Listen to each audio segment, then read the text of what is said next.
على الدين كله ولو كره المشركون. اللهم صل على محمد وعلى آل محمد كما صليت على إبراهيم وعلى آل إبراهيم إنك حميد مجيد. وبارك على محمد وعلى آل محمد كما باركت على إبراهيم وعلى آل إبراهيم إنك حميد مجيد. يا أيها الذين آمنوا اتقوا الله حق تقاته ولا تموتن إلا وأنتم مسلمون.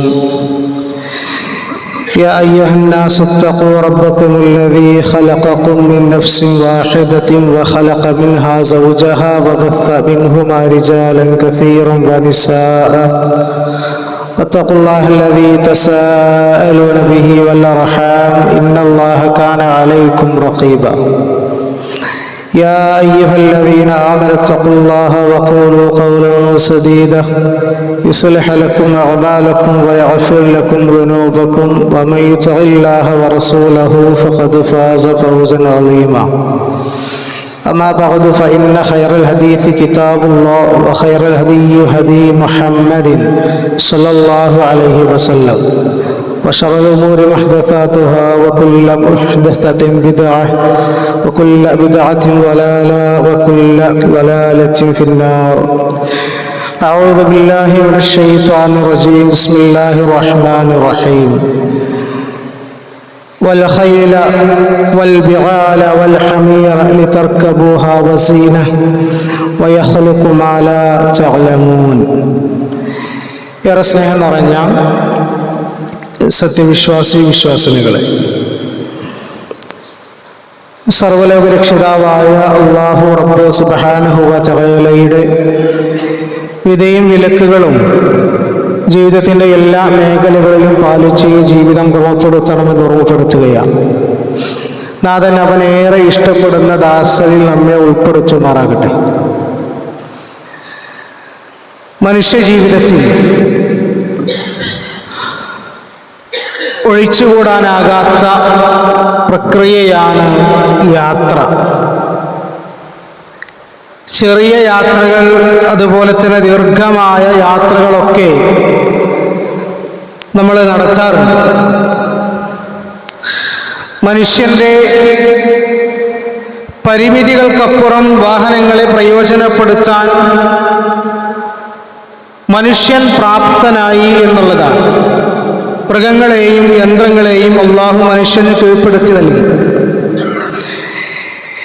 ഈ കാലത്ത് മുൻകാലങ്ങളെ താരതമ്യം ചെയ്യുമ്പോൾ യാത്രാ സമയം കുറഞ്ഞു, സൗകര്യങ്ങൾ കൂടി എന്നുള്ളതാണ്.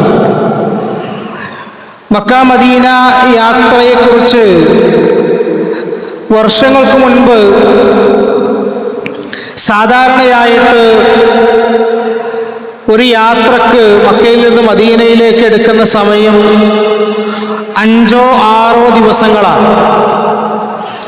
ഇന്ന് മക്കയിൽ നിന്ന് മദീനയിലേക്കുള്ള യാത്രാ ദൈർഘ്യം എന്ന് പറയുന്നത്, സമയം എന്ന് പറയുന്നത് അത്യാധുനിക ഹറമൈൻ ഹൈ സ്പീഡ് ട്രെയിൻ വഴി വെറും 2 മണിക്കൂറും 20 മിനിറ്റ് കൊണ്ട് മക്കയിൽ നിന്ന് മദീനയിലേക്ക് എത്താം. റോഡ് മാർഗം കാറിലാണ് യാത്രയെങ്കിൽ 4-5 മണിക്കൂറുകൾ മതിയാകും മദീനയിലേക്ക് എത്തിച്ചേരാൻ. ഇബ്രാഹിം നബി അലൈഹി സ്വലാത്തു വസ്സലാം ഫലസ്തീനിൽ നിന്ന് മക്കയിലേക്ക് യാത്ര പോകുന്നത് ഹജറ ബീവിയെയും കുഞ്ഞ് ഇസ്മായിലിനെയും കൊണ്ട് മക്കയിലേക്ക് നിർജ്ജനമായ ഒരു മരുഭൂമിയിലൂടെ, ആ മരുഭൂമിയിലൂടെ ആ പ്രവാചകൻ തൻ്റെ കുടുംബത്തെ എത്തിക്കുന്നത് ഏകദേശം 1200 മുതൽ 1500ഓളം കിലോമീറ്ററുകൾ താണ്ടിയാണ്. സമയമെന്ന് പറയുന്നത് അന്നത്തെ ഒട്ടകയാത്ര കണക്കാക്കുകയാണെങ്കിൽ 1 മാസത്തെ യാത്ര തന്നെയുണ്ട്. സാഹചര്യമാണെങ്കിൽ ഇന്നത്തെ പോലെയുള്ള റോഡുകളോ വിശ്രമ കേന്ദ്രങ്ങളോ ഒന്നും ഇല്ലാത്ത കാലം, ചുട്ടുപൊള്ളുന്ന മണലാരണ്യത്തിലൂടെ വെള്ളവും ഭക്ഷണവും കരുതിക്കൊണ്ടുള്ള ഒരു യാത്ര, കാൽനടയായോ ഒട്ടകയാത്രയായോ ആയിരുന്നു അങ്ങനെയുള്ള യാത്രകൾ എന്നുള്ളതാണ്. ഇന്ന് ഒരു വിമാനയാത്രയിലൂടെ വെറും 2-2.5 മണിക്കൂറുകൾ കൊണ്ട് ഫലസ്തീനിൽ നിന്ന് മക്കയിലേക്ക് മദീനയിലേക്ക് എത്തിച്ചേരാം എന്നുള്ളതാണ്. ഈജിപ്തിൽ നിന്ന് മദിയനിലേക്ക് മൂസാ നബി അലൈഹി സ്വലാത്തു വസ്സലാമയുടെ യാത്ര 8 രാപ്പകലുകൾ താണ്ടിയിട്ടായിരുന്നു എന്ന് നമുക്ക് ചരിത്രത്തിൽ കാണുവാൻ കഴിയും. മുമ്പ് ദിവസങ്ങളും മാസങ്ങളുമൊക്കെ എടുത്ത് വളരെ ത്യാഗം സഹിച്ചുകൊണ്ട് ബുദ്ധിമുട്ടുകളേറിയ ദൂരങ്ങൾ പിന്നിട്ടിരുന്നവർ ഇന്ന് വളരെ നിസ്സാരമായ മണിക്കൂറുകൾ കൊണ്ട് യാത്ര ചെയ്യാവുന്നതേ ഉള്ളൂ എന്നുള്ളതാണ് ഇന്നത്തെ യാത്രയുടെ സൗകര്യം എന്ന് പറയുന്നത്. ഈ അത്ഭുതകരമായ മാറ്റത്തെക്കുറിച്ച് അല്ലാഹു റബ്ബ് സുബ്ഹാനഹു വ തആല സൂചിപ്പിക്കുന്നുണ്ട്. അനുഗ്രഹങ്ങൾ പറയുന്നിടത്ത് അല്ലാഹു പറയാണ് വൽ ഖൈല വൽ ബിഗാല വൽ ഹമീറ ലിതർകബൂഹാ വസീന. കുതിരകളെയും കോവർ കഴുതകളെയും അവൻ സൃഷ്ടിച്ചിരിക്കുന്നു, നിങ്ങൾക്ക് അവയെ വാഹനമാക്കി സവാരി ചെയ്യുവാൻ വേണ്ടിയും അലങ്കാരത്തിനും വേണ്ടി. വയഖ്ലുഖു മാ ലാ തഅലമൂൻ, നിങ്ങൾക്ക് അറിഞ്ഞുകൂടാത്തതും അവൻ സൃഷ്ടിച്ചിരിക്കുന്നു എന്നുള്ളതാണ്. വയഖ്ലുഖു മാ ലാ തഅലമൂൻ എന്ന പ്രയോഗം ഇന്നത്തെ ആധുനിക യാത്രാമാർഗങ്ങളാണ്. വാഹനം എന്ന് പറയുന്നത് അനുഗ്രഹവും സൗഭാഗ്യവുമാണ് എന്നതാണ് ഇസ്ലാം പഠിപ്പിക്കുന്നത്. നല്ലൊരു വാഹനം ലഭിക്കുക എന്നത് ഐഹിക ജീവിതത്തിലെ ഏറ്റവും വലിയ 4 സൗഭാഗ്യങ്ങളിൽ ഒന്നായിക്കൊണ്ട് മഹാനായ പ്രവാചകൻ സ്വല്ലല്ലാഹു അലൈഹി വസല്ലം എഴുതുന്നുണ്ട്. അർബഉൻ മിന സഅദ, പ്രവാചകൻ പറയാണ് 4 സൗഭാഗ്യങ്ങൾ. ഒന്ന് അൽ മർഅത്തു സ്വാലിഹ, സ്വാലിഹത്തായ ഒരു സ്ത്രീയാണ്, ഒരു പെണ്ണാണ്, ഒരു ഭാര്യയാണ്. വൽ മസ്കനു വാസിഅ്, വിശാലമായ ഒരു പാർപ്പിടം. വൽ ജാറു സ്വാലിഹ്, അതേപോലെ തന്നെ നല്ല അയൽവാസി. 4ാമതായി കൊണ്ട് എണ്ണുന്നത് വൽ മർക്കബുൽ ഹനിയ, ഏറ്റവും ധന്യമായ വാഹനം എന്നുള്ളത്. ഇത് 4 സൗഭാഗ്യങ്ങളാണ് എന്നതാണ് പ്രവാചകൻ സ്വല്ലല്ലാഹു അലൈഹി വസല്ലം പഠിപ്പിക്കുന്നത്. സ്വന്തമായി വാഹനമില്ലാത്തവർ എന്തോ കുറവുള്ളവർ ആണെന്നല്ല, മറിച്ച് ഈ സൗഭാഗ്യം കിട്ടിയവർ കൂടുതൽ നന്ദിയുള്ളവരാകണം എന്നതാണ് ഇസ്ലാം പഠിപ്പിക്കുന്നത് എന്നുള്ളതാണ്. പുതിയൊരു വാഹനം വാങ്ങിയാൽ പോലും പ്രാർത്ഥനയുണ്ട് എന്നാണ്. പുതിയൊരു വാഹനം വാങ്ങിയാൽ ഇന്നത്തെ കാലത്ത് സോഷ്യൽ മീഡിയയിൽ പോസ്റ്റ് ചെയ്ത് ഞാനൊരു വാഹനം വാങ്ങിയിട്ടുണ്ട് എന്ന് അറിയിക്കുക എന്നതിനപ്പുറത്തേക്ക്, ആ സന്തോഷം പങ്കിടുക എന്നതിനപ്പുറത്തേക്ക് ഇസ്ലാം പഠിപ്പിക്കുന്നത് ഒരു പ്രാർത്ഥനയുണ്ട്. ആ പ്രാർത്ഥന നമുക്ക് എല്ലാവർക്കും സുപരിചിതമാണ് എന്നുള്ളതാണ്. അല്ലാഹുമ്മ ഇന്നി അസ്അലുക ഖൈറഹാ വ ഖൈറ മാ ജബൽതഹാ അലൈഹി, അല്ലാഹുവേ അവളുടെ നന്മയും നീ അവളെ സൃഷ്ടിച്ച സ്വഭാവത്തിലെ നന്മയും ഞാൻ നിന്നോട് അപേക്ഷിക്കുന്നു. വ അഊദു ബിക മിൻ ശർരിഹാ വ ശർരി മാ ജബൽതഹാ അലൈഹി, അല്ലാഹുവേ നീ അവളെ സൃഷ്ടിച്ച ദോഷ സ്വഭാവങ്ങളിൽ നിന്നും അവളുടെ ദോഷങ്ങളിൽ നിന്നും എന്നെ നീ സംരക്ഷിക്കണേന്ന്. കല്യാണം കഴിഞ്ഞാൽ, വിവാഹം കഴിഞ്ഞാൽ ഒരു പുതുദമ്പതികളായ ആൾക്കാർ, നവദമ്പതികൾ അവരുടെ മണിയറയിൽ കയറിക്കൊണ്ട് തലയിൽ കൈവച്ചുകൊണ്ട് 2 കൂട്ടരും പ്രാർത്ഥിക്കുന്ന ഒരു പ്രാർത്ഥനയാണ് ഇത്. ഇസ്ലാം പ്രവാചകൻ സ്വല്ലല്ലാഹു അലൈഹി വസല്ലം പഠിപ്പിച്ചതാണ്. പക്ഷേ മഹാനായ പ്രവാചകൻ പഠിപ്പിച്ച മറ്റൊരു സന്ദർഭത്തിലുള്ള ഒരു പ്രാർത്ഥന, ഇതേ പ്രാർത്ഥന തന്നെ ഒരു വാഹനം നമ്മൾ സ്വന്തമായി വാങ്ങുകയാണ് എങ്കിൽ ഈ പ്രാർത്ഥന പ്രാർത്ഥിക്കാം എന്നുള്ളതാണ്. വാഹനം മാത്രമല്ല, ഈ ഹദീസിന്റെ വിശദീകരണത്തിൽ പുതിയത് എന്ത് വാങ്ങുമ്പോഴും അതിൻ്റെ ദോഷങ്ങളിൽ നിന്ന് രക്ഷ തേടി ഈ പ്രാർത്ഥന ചെല്ലാം എന്ന് നമുക്ക് കാണാൻ കഴിയും. പക്ഷേ പലപ്പോഴും നമ്മുടെ നാട്ടിൽ സംഭവിക്കുന്നത്, ഒരു വാഹനം വാങ്ങിക്കഴിഞ്ഞാൽ മഖ്ബറകളിൽ കൊണ്ടുപോയി പട്ടും നൂലും കിട്ടുന്നതും താക്കോൽ ബറക്കത്തിനായിക്കൊണ്ട് അവിടെ സമർപ്പിക്കുന്നതുമായിട്ട് കാണാറുണ്ട്. ഇത് ഇസ്ലാമിക അധ്യാപനങ്ങൾക്ക് വിരുദ്ധവും ശിർക്കിലേക്ക് വഴി നടത്തുകയും ചെയ്യുന്നതാണ് എന്നത് നമ്മൾ മനസ്സിലാക്കണം. ലോൺ എടുത്ത് വാഹനം വാങ്ങുന്ന ഒരു വ്യക്തിയെ സംബന്ധിച്ചിടത്തോളം അദ്ദേഹം, അങ്ങനത്തെ ആളുകൾ ഈ ഒരു പ്രാർത്ഥന പ്രാർത്ഥിക്കുന്നത് കൊണ്ട് എന്ത് അർത്ഥമാണുള്ളത് എന്നതുകൂടി സാന്ദർഭികമായി നമ്മൾ മനസ്സിലാക്കണം. കയ്യിൽ കാശില്ലാത്ത ഒരു വ്യക്തി 5000-ഓ 10000-ഓ അവൻ്റെ ശമ്പളത്തിൽ നിന്ന് മാറ്റിവെച്ചുകൊണ്ട് പലിശ ഇടപാടുകൾ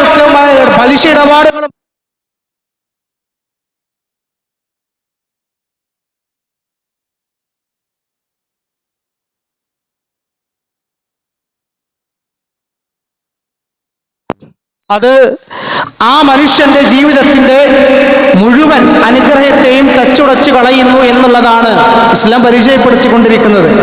വാഹനമെന്ന അല്ലാഹു റബ്ബ് സുബ്ഹാനഹു വ തആല നൽകിയ ആ ഒരു അനുഗ്രഹത്തെ കുറിച്ച് സംസാരിക്കുന്നത് ആ വാഹനത്തെ ഒരു രീതിയിൽ നമ്മൾ ശപിക്കരുത് എന്നുള്ളതാണ്. അല്ലാഹുവിന്റെ റസൂൽ സ്വല്ലല്ലാഹു അലൈഹി വസല്ലമ തൻ്റെ ചില യാത്രയിലായിരിക്കെ അൻസാരികളിൽപ്പെട്ട ഒരു സ്ത്രീ ഒട്ടകപ്പുറത്തായിരുന്ന യാത്രയിൽ ആ യാത്രയിൽ അവർക്കൊരു മടുപ്പ് തോന്നിയപ്പോൾ അവർ ഒട്ടകത്തെ ശപിച്ചു. ഒരു പക്ഷേ വലിയ വേഗതയിലായിരിക്കില്ല ഒട്ടകം പോകുന്നത്, അല്ലെങ്കിൽ അവർ ഇരിക്കുന്ന രീതിയിൽ ചിലപ്പോൾ ഏതെങ്കിലും തരത്തിലുള്ള മടുപ്പുണ്ടായിരിക്കാം. അവർ പറയാണ് ആ ഒട്ടകത്തെ ശപിച്ചു. മഹാനായ പ്രവാചകൻ സ്വല്ലല്ലാഹു അലൈഹി വസല്ലമ ആ യാത്രാ സംഘത്തിന്റെ കൂടെ ഉണ്ടായിരുന്നു എന്നുള്ളതാണ്. പ്രവാചകൻ പറഞ്ഞത് അതിന്മേലുള്ളത് നിങ്ങൾ എടുക്കുകയും അതിനെ നിങ്ങൾ വിട്ടേക്കുകയും ചെയ്യുക എന്നുള്ളതാണ്. ഇത് എല്ലാ കാര്യത്തിലും ഒരു മുസ്ലിം പാലിക്കേണ്ട മര്യാദയെക്കുറിച്ചാണ് സംസാരിക്കുന്നത്. കാരണം നമ്മൾ പലപ്പോഴും യാത്ര പോകുമ്പോൾ ട്രാഫിക് ബ്ലോക്കുകളിൽ പെട്ടുപോകാറുണ്ട്. അതേപോലെ തന്നെ അത്യാവശ്യമായി പെട്ടെന്ന് എവിടേക്കെങ്കിലും ഇറങ്ങുമ്പോൾ വണ്ടി സ്റ്റാർട്ടാകാത്ത അവസ്ഥ ഉണ്ടാകാറുണ്ട്, അല്ലെങ്കിൽ എവിടെയെങ്കിലും വെച്ച് വണ്ടി കേടുവന്ന് നിൽക്കാനുള്ള അവസ്ഥ ഉണ്ടാകാറുണ്ട്. ഇങ്ങനെയൊക്കെ വരുമ്പോൾ ആ വാഹനത്തെ കുറ്റപ്പെടുത്തുന്ന രീതിയിൽ നമ്മുടെ ഭാഗത്തു നിന്ന് സംസാരം ഉണ്ടാകാൻ പാടില്ല എന്നുള്ളതാണ്. അല്ലാഹു റബ്ബ് സുബ്ഹാനഹു വ തആല നൽകിയ ഒരു അനുഗ്രഹത്തെയും ശപിക്കാൻ പാടില്ല എന്നുള്ളതാണ് ഇസ്ലാം പഠിപ്പിക്കുന്നത്. അത് അത്യാധുനിക സൗകര്യമുള്ള നമ്മൾ ഉപയോഗിച്ചു കൊണ്ടിരിക്കുന്ന നമ്മുടെ കയ്യിലുള്ള ഫോണുകളാവാം, നമ്മുടെ മറ്റ് ഏതെങ്കിലും തരത്തിലുള്ള ഉപകരണങ്ങളാവാം, നമ്മൾ അനുഭവിച്ചു കൊണ്ടിരിക്കുന്ന അള്ളാഹുവിൻ്റെ മറ്റേതെങ്കിലും അനുഗ്രഹങ്ങളുമാകാം. ഏതാണെങ്കിലും അള്ളാഹുവിൻ്റെ അനുഗ്രഹത്തെ ഒരിക്കലും ശപിക്കാൻ പാടില്ല എന്നുള്ളതാണ്. അതുകൊണ്ട് തന്നെയാണ് വാഹനത്തിൽ കയറുമ്പോൾ ദുആ പഠിപ്പിക്കുന്നത്. സൂറത്ത് സുഹ്റഫിലെ 12 മുതൽ 14 വരെ എല്ലാ ആയത്തുകളിൽ ഒരു പ്രാർത്ഥന നമ്മൾ വാഹനത്തിൽ കയറുമ്പോൾ പ്രാർത്ഥിക്കുന്ന പ്രാർത്ഥനയാണ്. ബിസ്മില്ലാഹി വൽഹംദുലില്ലാഹി സുബ്ഹാനല്ലദീ സഖറ ലനാ ഹദാ വമാ കുന്നാ ലഹു മുഖ്രിനീൻ വഇന്നാ ഇലാ റബ്ബിനാ ലമുൻഖലിബൂൻ. ഇത് ഏതൊരു വാഹനത്തിൽ കയറുകയാണെങ്കിൽ പോലും നമ്മൾ പ്രാർത്ഥിക്കുന്ന ഒരു പ്രാർത്ഥനയാണ്. ആ വാഹനത്തെ അള്ളാഹുവിന്റെ നാമത്തിൽ ചൊല്ലിക്കൊണ്ട് ആ വാഹനത്തിൽ കയറിക്കൊണ്ട് നമ്മൾ പ്രാർത്ഥിക്കുകയാണ്. സർവസ്തുതിയും അള്ളാഹുവിനാണ്. ഈ വാഹനം ഞങ്ങൾക്ക് പ്രയോജനപ്രദമാക്കി തന്ന അള്ളാഹുവേ, നീ എത്ര പരിശുദ്ധനാണ്. അത് പ്രയോജനപ്രദമാക്കാൻ ഞങ്ങൾക്ക് കഴിയുമായിരുന്നില്ല. നിശ്ചയം ഞങ്ങളുടെ റബ്ബിലേക്ക് മടങ്ങേണ്ടവരാകുന്നു എന്ന ഒരു പ്രാർത്ഥന പലപ്പോഴും നമ്മളിൽ പല ആളുകളും ഈ പ്രാർത്ഥനയൊക്കെ മറന്നു പോവുകയാണ്. ഇതൊന്നും ചെല്ലാറില്ല. പകരം നമ്മൾ വേറെ എവിടെയെങ്കിലൊക്കെ എത്തുമ്പോഴാണ് ഒരുപക്ഷെ നമ്മൾ പോകുന്ന വഴിയിൽ ഓപ്പോസിറ്റായിട്ടൊരു വാഹനം അതിവേഗതയിൽ വരുമ്പോഴായിരിക്കും നമ്മുടെ മനസ്സിലേക്ക് ഈ പ്രാർത്ഥന കടന്നു വരിക. വാഹനത്തിലേക്ക് കയറുമ്പോൾ ബിസ്മി ചൊല്ലിക്കൊണ്ട് അള്ളാഹുവിന്റെ നാമത്തെ സ്മരിച്ചുകൊണ്ട് ഈ പ്രാർത്ഥന ചൊല്ലി കയറാൻ പലപ്പോഴും നമുക്ക് മടിയുണ്ടാകുന്നു എന്നുള്ളതാണ്. ഞങ്ങളുടെ റബ്ബിലേക്ക് മടങ്ങേണ്ടവരാകുന്നു എന്ന് പറഞ്ഞ് അവസാനിപ്പിക്കുകയാണ് ഈ പ്രാർത്ഥന. എന്നിട്ടും ഇങ്ങനെയൊക്കെ ചെയ്തിട്ടും ഇങ്ങനെയൊക്കെ പറഞ്ഞിട്ടും ഇങ്ങനെയൊക്കെ കണ്ടിട്ടും നമ്മൾ പല ആളുകളും ചില നാണയത്തുട്ടുകൾ വലിച്ചെറിയുന്നത് ശിർക്കിന്റെ കേന്ദ്രങ്ങളിലേക്കാണ്. ബസ് ഇങ്ങനെ പോകുമ്പോൾ ഏതെങ്കിലും ഒരു വളവിൽ ഏതെങ്കിലും ഒരു സ്ഥലത്ത് ഒരു മഖബറ ഉണ്ടെങ്കിൽ അവിടെ നിർത്തും ബസ്. എന്നിട്ട് അതിൻ്റെ കണ്ടക്ടർ പോയിട്ട് ഒരു നാണയത്തുട്ട് കൊണ്ടുപോയി അതിലിടും. ആര് സംരക്ഷിക്കാനാണ്? ആ വാഹനത്തിൽ കയറുന്നതിൽ കുറച്ചാളുകളെങ്കിലും ഈ പ്രാർത്ഥന പ്രാർത്ഥിച്ചവരായിരിക്കാം. ആ പ്രാർത്ഥനയുമായി ജീവിക്കുന്ന, ആ പ്രാർത്ഥനയുമായി വാഹനത്തിൽ കയറിയ ആളുകൾക്ക് ഇത്തരത്തിലുള്ള കേന്ദ്രങ്ങളിൽ പോയി ഈ നാണയത്തൊട്ട് വലിച്ചെറിയുന്നതിൽ യാതൊരു വിശ്വാസവും ഉണ്ടായിരിക്കില്ല. കാരണം ശിർക്ക് എന്ന് പറയുന്നത് എത്ര ഗൗരവമാണ് എന്ന് നമ്മൾ മനസ്സിലാക്കണം. യഥാർത്ഥത്തിൽ ചെയ്യേണ്ടത് വാഹനം എന്ന് പറഞ്ഞാൽ നന്മയ്ക്ക് വേണ്ടി ഉപയോഗിക്കുക, അതേപോലെ തന്നെ പാവപ്പെട്ടവരെ സഹായിക്കാൻ ഉപയോഗിക്കുക, കുടുംബബന്ധം ചേർക്കാനും ദീനീപരമായ കാര്യങ്ങൾക്കും വാഹനം ഉപയോഗിക്കുമ്പോൾ അതിൽ അല്ലാഹുവിന്റെ ബർക്കത്ത് ഉണ്ടാകും. അനാചാരങ്ങൾ ബർക്കത്ത് നഷ്ടപ്പെടുത്തുകയാണ് ചെയ്യുന്നത് എന്ന് നമ്മൾ മനസ്സിലാക്കുന്നില്ല എന്നുള്ളത്. വാഹനം കൊണ്ട് ഒരുപാട് ഉപകാരമാണ്. ഒരുപക്ഷെ വാഹനമില്ലാത്തവന്റെ അവസ്ഥയോ സങ്കടമോ വിഷമമോ ഒന്നും വാഹനമുള്ളവനെന്ന് അറിയില്ല. കാരണം അവന്റെ കാർപോർച്ചിൽ അത് കാലാകാലമായിട്ട് ഒരു പക്ഷേ നിർത്തിയിട്ടിരിക്കുന്ന ഒരു വാഹനമായിരിക്കാം, ഒരു ഇരുമ്പിന്റെ അല്ലെങ്കിൽ ഒരു വൈദ്യുതിയുടെ ഒരു യന്ത്രമായിരിക്കാം, ഒരു ഉപകരണമായിരിക്കാം, അല്ലെങ്കിൽ ഒരു തുരുമ്പിന്റെ ഒരു സാധനമായിരിക്കാം. ഉണ്ടായിരിക്കാം. പക്ഷേ വാഹനമില്ലാത്തവനെ സംബന്ധിച്ചിടത്തോളം ഏതെങ്കിലും ഒരു സ്ഥലത്തേക്ക് അത്യാവശ്യമായി, ആശുപത്രിയാവാം, മറ്റു കല്യാണങ്ങളാകാം, മറ്റു പരിപാടികളാകാം, രോഗസന്ദർശനമാകാം, എന്താകട്ടെ, അതില്ലാത്തവനെ അതിൻ്റെ വേദന അറിയുകയുള്ളൂ. അതുകൊണ്ട് തന്നെ അല്ലാഹു റബ്ബ് സുബ്ഹാനഹു വ തആല പഠിപ്പിച്ച് മനസ്സിലാക്കി തരുന്നത്, ഇസ്ലാം നമ്മോട് പറയുന്നത്, ആ വാഹനം എന്ന് പറയുന്നത് അത് നന്മകൾക്ക് ഉപയോഗിക്കാൻ നമ്മൾ തയ്യാറാവണം. കുടുംബബന്ധം ചേർക്കാൻ ഉപയോഗിക്കുന്ന തരത്തിൽ ആ വാഹനത്തെ നമ്മൾ ഉപയോഗിക്കണം. ദീനീപരമായ കാര്യങ്ങൾക്ക് ആ വാഹനങ്ങൾ ഉപയോഗിക്കാൻ നമ്മൾ തയ്യാറാകണം. അനാചാരങ്ങൾക്ക് വിട്ടുകൊടുത്തുകൊണ്ട് അതിൻ്റെ ബർക്കത്ത് കളയുന്ന രീതിയിലേക്ക് മാറരുത് എന്നുള്ളതാണ്. അതുകൊണ്ട് തന്നെ ആ വാഹനം ആ രീതിയിലേക്ക് ഉപയോഗിക്കാൻ നമുക്ക് കഴിവുണ്ടായിരിക്കണം എന്നുള്ളതാണ്. വാഹനം കൊണ്ട് ഉള്ള പ്രതിഫലം എന്ന് പറഞ്ഞാൽ അത് സ്വതക്കയുടെ പ്രതിഫലമാണ് എന്നുള്ളതാണ്.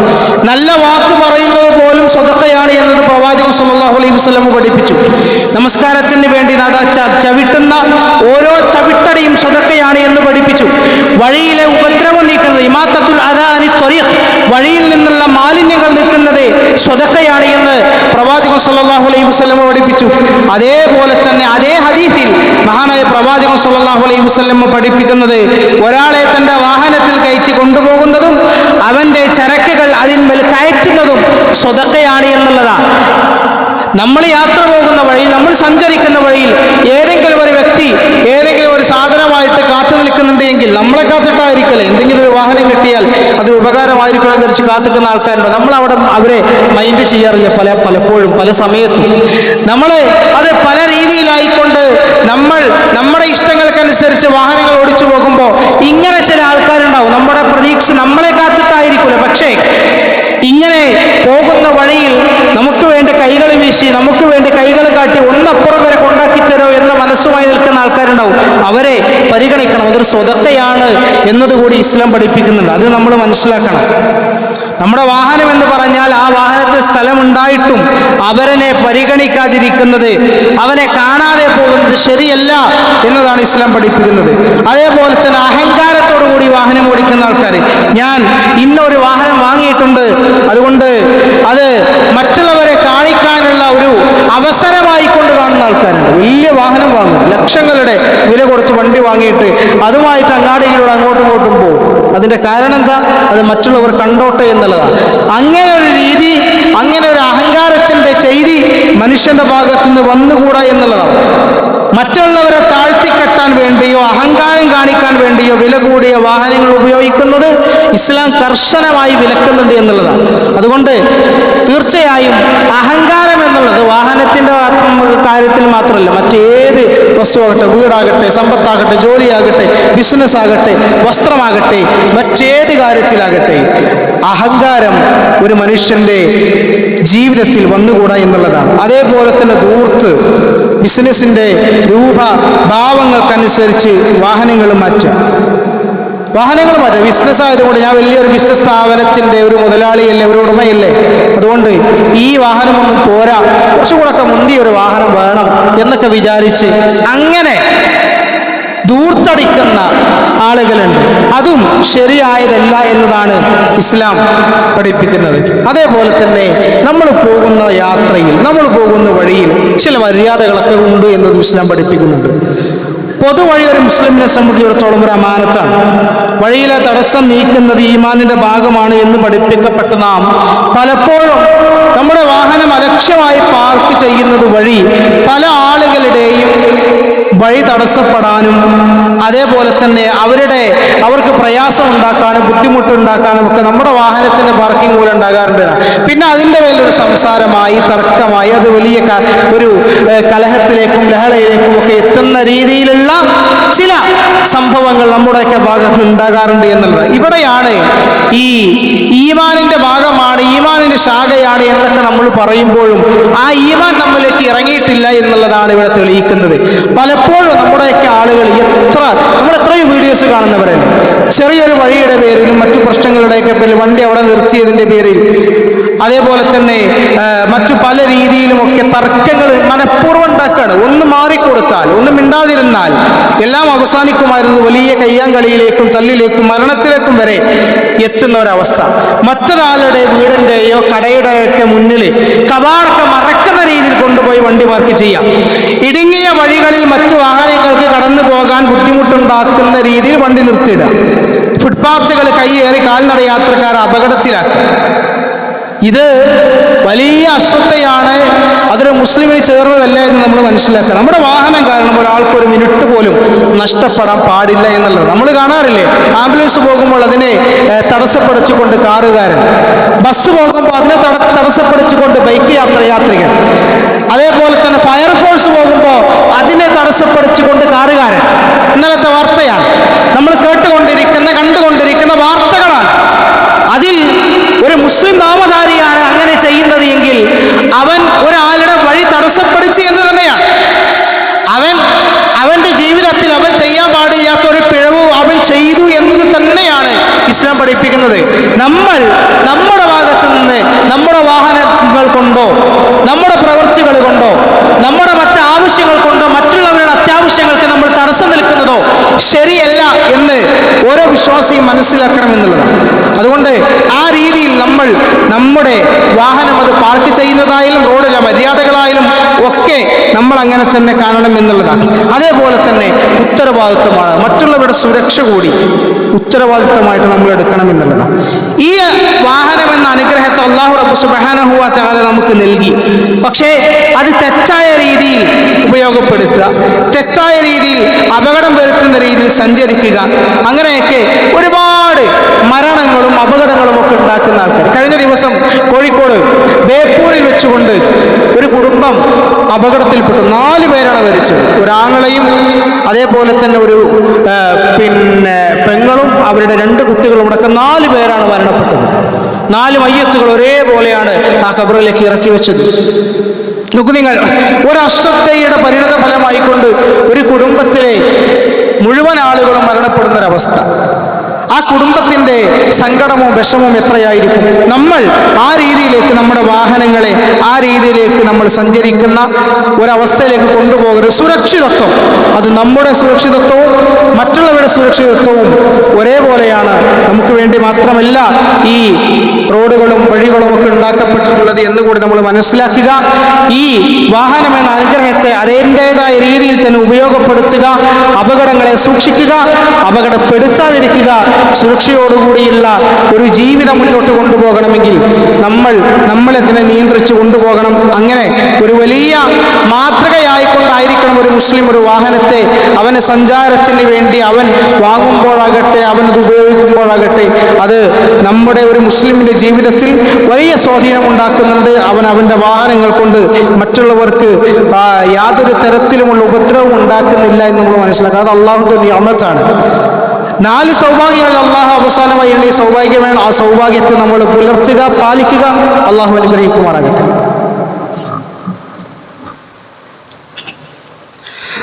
അൽഹംദുലില്ലാഹി സ്വല്ലല്ലാഹു വസ്സലാമു അലാ റസൂലില്ലാഹി വഅലാ ആലിഹി വസഹ്ബിഹി അജ്മഈൻ. അമ്മാ ബഅദ്. ഒരിക്കലും കൂടെ അല്ലാഹുവിൻ്റെ വിധിയും വിലക്കുകളും ജീവിതത്തിൻ്റെ എല്ലാ മേഖലകളിലും പാലിച്ച് ജീവിതം ക്രമപ്പെടുത്തണമെന്ന് ഓർമ്മപ്പെടുത്തുകയും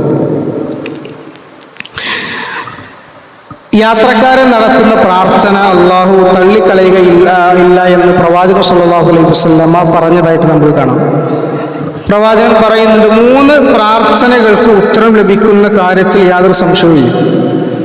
ഒന്ന് മർദ്ദിതന്റെ പ്രാർത്ഥനയാണ്, മറ്റൊന്ന് യാത്രക്കാരൻ്റെ പ്രാർത്ഥനയാണ്, മറ്റൊന്ന് മക്കൾക്ക് വേണ്ടി മാതാപിതാക്കൾ നടത്തുന്ന പ്രാർത്ഥനയാണ്. ഒരു യാത്രക്കാരൻ അനുഭവിക്കുന്ന പ്രയാസങ്ങളും തൻ്റെ നാടും വീടും വിട്ടു നിൽക്കുന്ന അവസ്ഥയും പ്രാർത്ഥന സ്വീകരിക്കപ്പെടാൻ കാരണമാകുന്നു എന്നുള്ളതാണ്. ദീർഘദൂരമായ യാത്ര പോയൊരു മനുഷ്യൻ അയാളുടെ മാനസികമായ ശാരീരികമായ മറ്റൊരുപാട് പ്രയാസങ്ങളുണ്ടാകും. കുടുംബത്തെ വിട്ടു നിൽക്കുന്നു, കുട്ടികളെ കാണാൻ കഴിയുന്നില്ല, ഈ യാത്ര ഇന്ന സ്ഥലത്ത് കൊണ്ടുപോയി അവസാനിപ്പിക്കണം, ഇന്ന സമയം തിരിച്ചു വരണം, ഇന്ന സമയത്ത് നാട്ടിലേക്ക് എത്തണം എന്നൊക്കെ വിചാരിച്ച് യാത്ര പോകുന്ന ആൾക്കാരുണ്ട്. സ്വാഭാവികമായും അല്ലാഹു റബ്ബ് സുബ്ഹാനഹു വ തആല പറയുന്നത്, പ്രവാചകൻ പഠിപ്പിക്കുന്നത് 3 ആൾക്കാരുടെ പ്രാർത്ഥനയിൽ പ്രധാനപ്പെട്ട ഒരു പ്രാർത്ഥനയാണ് ഈ യാത്രക്കാരൻ്റെ എന്നുള്ളത്. അത് തള്ളിക്കളയിലാണ്. മറ്റൊന്ന് മർദ്ദിക്കപ്പെട്ടവൻ. നമുക്കറിയാം, മർദ്ദിക്കപ്പെട്ടവൻ എന്ന് പറഞ്ഞാൽ അവൻ്റെ മനസ്സിന് അത് മുറിവേറ്റിട്ടുണ്ട്, അവൻ്റെ ശരീരത്തിന് മുറിവേറ്റിട്ടുണ്ട്, വല്ലാതെ അവൻ പ്രയാസപ്പെടുന്നുണ്ട്. ആ പ്രയാസത്തിൽ നിന്നുകൊണ്ട് അവൻ പ്രാർത്ഥിക്കണം. ഉമ്മയുടെ പ്രാർത്ഥന എന്ന് പറഞ്ഞാൽ, അല്ലെങ്കിൽ മാതാപിതാക്കൾ മക്കൾക്ക് വേണ്ടി നടത്തുന്ന പ്രാർത്ഥന എന്ന് പറഞ്ഞാൽ അതിൻ്റെയും മൂല്യം നമുക്കറിയാം, അതിൻ്റെ പ്രാധാന്യം നമുക്കറിയാം. അതേപോലെ തന്നെയാണ് യാത്രക്കാരൻ്റെ പ്രാർത്ഥന. ഒരു പക്ഷേ നമ്മൾ വിചാരിക്കുന്നുണ്ടാവും, എന്താണ് ഒരു യാത്രക്കാരൻ ഇത്രമാത്രം പ്രാർത്ഥിക്കാൻ, അല്ലെങ്കിൽ എന്താണ് അവൻ ഇത്രമാത്രം പ്രയാസപ്പെടാൻ. ഡ്രൈവർമാരുണ്ട് എങ്കിൽ അവർക്കത് മനസ്സിലാവും. കാരണം വളരെ പ്രയാസപ്പെട്ട വലിയൊരു ഉത്തരവാദിത്വമായിട്ടാണ് അവർ മുന്നോട്ട് പോകുന്നത്. ആ ഉത്തരവാദിത്വം പൂർത്തീകരിക്കേണ്ടതുണ്ട്. അതുപോലെ തന്നെ തൻ്റെ കുടുംബത്തിലേക്ക് തിരിച്ചെത്തേണ്ടത്, അതിൻ്റെ വലിയൊരു ഭാരം അവരുടെ മനസ്സിലുണ്ടാകും. അതുകൊണ്ട് തന്നെ അവരുടെ പ്രാർത്ഥനയെ അല്ലാഹു റബ്ബ് സുബ്ഹാനഹു വ തആല തള്ളിക്കളയില്ല എന്നുള്ളതാണ്. ആ പ്രാർത്ഥനയ്ക്ക് ഉത്തരം കിട്ടുന്നുള്ളതാണ്. അതുകൊണ്ട് നമ്മൾ നമ്മുടെ യാത്ര പോകുമ്പോഴും നമ്മൾ പരിഗണിക്കേണ്ടതും, നമ്മൾ നമ്മുടേതായിട്ടുള്ള രീതിയിൽ നമ്മൾ എല്ലാ സുരക്ഷാ മാനദണ്ഡങ്ങളും പാലിച്ചുകൊണ്ട് ഈ നിഅമത്തിനെ, അല്ലാഹു എനിക്ക് നൽകിയ ഈ നിഅമത്തിനെ ഞാനിതാ കൃത്യമായി ഉപയോഗപ്പെടുത്തുന്നു എന്ന ചിന്തയോടുകൂടിയിട്ടായിരിക്കണം നമ്മൾ നമ്മുടെ വാഹനങ്ങളെ, അള്ളാഹുവിൻ്റെ നിഅമത്തിനെ, ഈ സൗഭാഗ്യങ്ങളൊക്കെ കണ്ട് ജീവിക്കേണ്ടത്. അത്തരക്കാരിൽ അല്ലാഹു റബ്ബ് സുബ്ഹാനഹു വ തആല നമ്മെ ഉൾപ്പെടുത്തി അനുഗ്രഹിക്കുമാറാകട്ടെ. അള്ളാഹുവെ, ഞങ്ങളിൽ നിന്ന് വന്നുപോയ ചെറുതും വലുതുമായ എല്ലാ തെറ്റുകുറ്റങ്ങളും ഞങ്ങൾക്ക് നീ വിട്ടുപുറത്ത് മാപ്പാക്കി തരണമെന്നാഥ. അള്ളാഹുവെ, ഈ ലോകത്ത് നിന്ന് വിടവറിഞ്ഞു പോകുന്ന സന്ദർഭത്തിൽ ലാ ഇലാഹ ഇല്ലല്ലാഹ് എന്ന കലിമത്ത് ഉച്ചരിച്ച് മരണപ്പെട്ടു പോകുന്ന കൂട്ടത്തിൽ ഞങ്ങളെ ഉൾപ്പെടുത്തണമെന്നാഥ. അള്ളാഹു, ലോകത്തിലെ നാനാഭാഗങ്ങൾ പ്രയാസങ്ങൾ ലഭിക്കുന്ന ഒരുപാട് ആളുകളുടെ നാഥ, അവരുടെ പ്രയാസങ്ങൾ തീർത്തു കൊടുക്കണമെന്നാഥ. രോഗം കൊണ്ടും മറ്റും കഷ്ടപ്പെടുന്ന ഒരുപാട് ആളുകൾ